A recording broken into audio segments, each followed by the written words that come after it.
A Chinese labor camp inmate wanted the world to hear about the verbal and physical abuse that he has endured. So he smuggled several letters into Halloween decorations. A woman in Oregon found one of those letters that he sent from China. Our David McKenzie connects the dots. Damascus, Oregon, just outside Portland. Halloween decorations mostly put away now. But at Julie Keith's house, Halloween brings powerful memories. Opening a pack of totally Ghoul tombstones last year, a letter fell out. In broken English and Chinese, the letter began with a cry for help. Sir, if you occasionally buy this product, please kindly resend this letter to the World Human Rights Organization. The letter writer said he was an inmate, making the decorations in a prison camp called Masanja in China. At first, she thought it was a hoax, but then Julie Keith found the prison on the web. I knew about labor camps in China, but it slammed me in the face. A letter, secretly tucked away in a $29 Halloween toy, had made it nearly 6,000 miles to Oregon. From one of the most feared labor camps in China, Masanja. It's a sprawling and secretive complex of prisons and factories. The ruling Communist Party has long used re-education camps like this to jail petty criminals, political dissidents and religious offenders. For months, we searched for the prisoner who wrote the letter. We found him in Beijing. He'd been out of jail a year. We hid his identity because he is afraid of being sent back. We'll call him Zhang. And in the labor camp itself, what was it like for you? For people who have never been to Masanja, it's impossible to really imagine. The first thing they do is to take your human dignity away and humiliate you. Zhang says he was arrested before the Beijing Olympics in 2008 for following the outlawed Falun Gong's spiritual movement. He was sent to Masanja. They follow a process where they enslave you.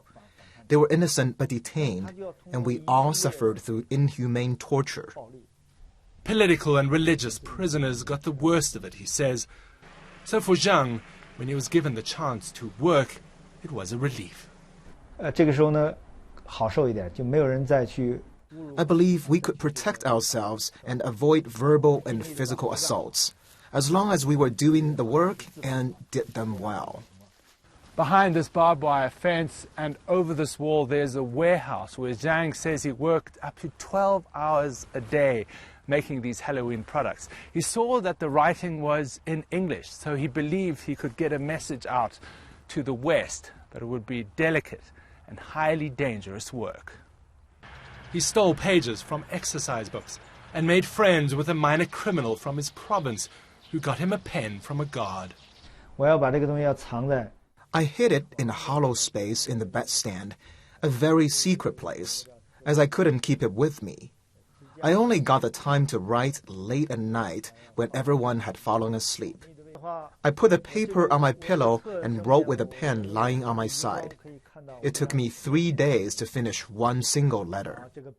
Zhang says he slipped 20 letters into the Halloween packaging, not expecting any to get out. But somehow one did.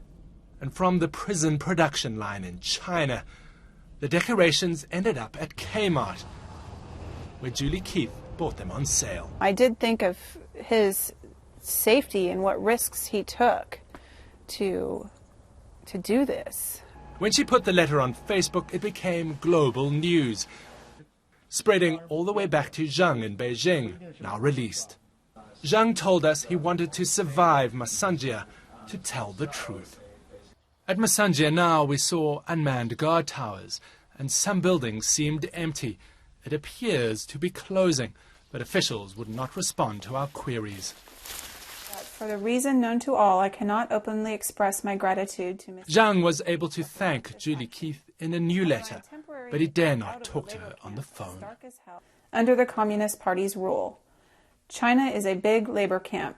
China is like a big labor camp. It is monitored everywhere in this country. I am really grateful to her. I wish her the best. She has a sense of justice. David McKenzie, CNN Beijing. And we asked Sears, Kmart's parent company, for reaction. The company told CNN that we found, I'm quoting now, we found no evidence that production was subcontracted to a labor camp during our investigation, end quote.